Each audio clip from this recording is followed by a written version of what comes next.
February was a great month here on the reserve, and we saw lots of fantastic wildlife right across the site. The wetter field conditions on the tack piece have allowed fantastic views from the Robbie Garnet hide, and we've had some of our best counts of the winter so far for things like lapwing and dunlin, tens of thousands of these birds flocking into the field. And down at the Martin Smith hide, we've had some fantastic views of our jack sniper as he's bobbing around the island. Further into March, we'll see more and more signs of spring start to develop around the reserve as the last grips of winter start to disappear. Already, we're starting to see some of our breeding birds return. Out on the South Lake, we have species like oystercatcher and avocet started to turn up. And out on the tack piece, we should soon see our cranes dancing away. And hopefully this year will be another record-breaking year for the project, with cranes successfully breeding right across the southwest.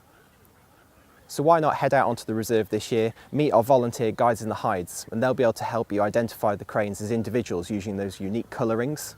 Or why not join us for one of our special birdwatch mornings with our reserve wardens, so we can get more in depth about the identification of our cranes and all the other species you can see here on the reserve this spring.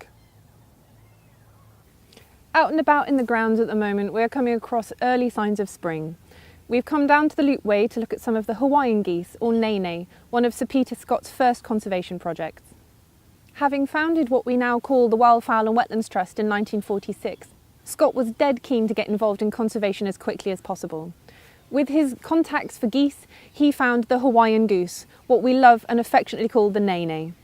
Back in the 50s, there were only 30 birds and they were critically endangered. He quickly contacted his friend and he was very happy to receive 2 geese. In the first breeding season, these 2 geese both laid eggs, immediately revealing that we hadn't received a male. They went back to Hawaii and picked up a male. And from that point on, all birds that were returned to Hawaii from WWT Slimbridge were hatched from those 3 birds.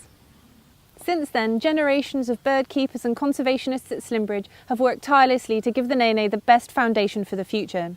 We do so by taking daily census checks of the breeding birds and using their ID rings to work out who is breeding with who. Nenes always herald the start of spring here at Slimbridge. We love seeing their eggs laid any time through February and March and hatching during April. I have a demonstration egg here to show you. It's a fantastic sized egg, anything from around 180 to 200 grams, and the average nene will lay 5 to 6 of these beautiful eggs. This little male is LCN and he is in fact guarding his female on the nest up against the fence behind us. She has made it amongst all the pointy brambles and thorns that you can possibly imagine, their favourite place to be. This Easter holiday, why don't you head down with your families and see if you can see any nene goslings for yourselves.